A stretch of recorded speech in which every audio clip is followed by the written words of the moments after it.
தேனில் என்ன வழக்கம் போல எங்கள் தலைவரை வசைபாடி இருக்கிறார்கள், அபரிமிதமாக ஆர்ப்பரித்திருக்கிறார்கள். நான் என்ன கேட்குறேன்னா, எங்கள் தலைவர் மீது என்ன குற்றச்சாட்டு அப்படிங்கிற ஒரு விஷயம் இருக்குது. ஏதாவது ஒரு குற்றம் அவங்க என்ன பண்ணுறானுங்கன்னா, இந்த 1.5 கோடியை வருமான வரி கட்டலை, இவனெல்லாம் எப்படி நாட்டில் நல்லாட்சி தர முடியும்னு கேலித்தனமாக, ஊழல் எது ஊதாரித்தனம் எது என்பதை கூட உற்று நோக்காத இது போன்ற போக்காளிகள் தொடர்ந்து எங்கள் தலைவரை வசைபாடுகிற போது யாராவது ஒருத்தர் 2 பேர் அங்கே அந்த அந்த பொறுக்க முடியாமல் எதிர்வினை ஆற்றுவாங்கல்ல. இப்போ நீங்கள் என்னை அடித்தா நான் அடிக்கணுங்கிறதான எதிர்வினை. நீங்கள் பேசுனா நானும் பேச போகிறேன். என் தலைவன் நம்மளுக்கு கற்றுக் கொடுத்தது அதுதான். பேசினால் பேசு, அடித்தால் அடி, ஆயுதம் எடுத்தால் நீ முடின்னு இருக்கான். அது தப்பான வார்த்தையா சொல்லுங்கள்.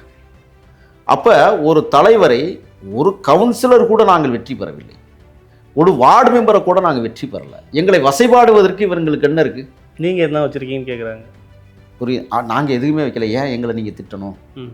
நீங்கள் திட்ட வேண்டியது திருட்டு முன்னேற்ற கழகத்தை திட்ட வேண்டியது தானே, அல்லது ஆழமாக கொள்ளையடித்து அதிமுகவை நீங்கள் வசைபாட வேண்டியது தானே. புரியுதுங்களா?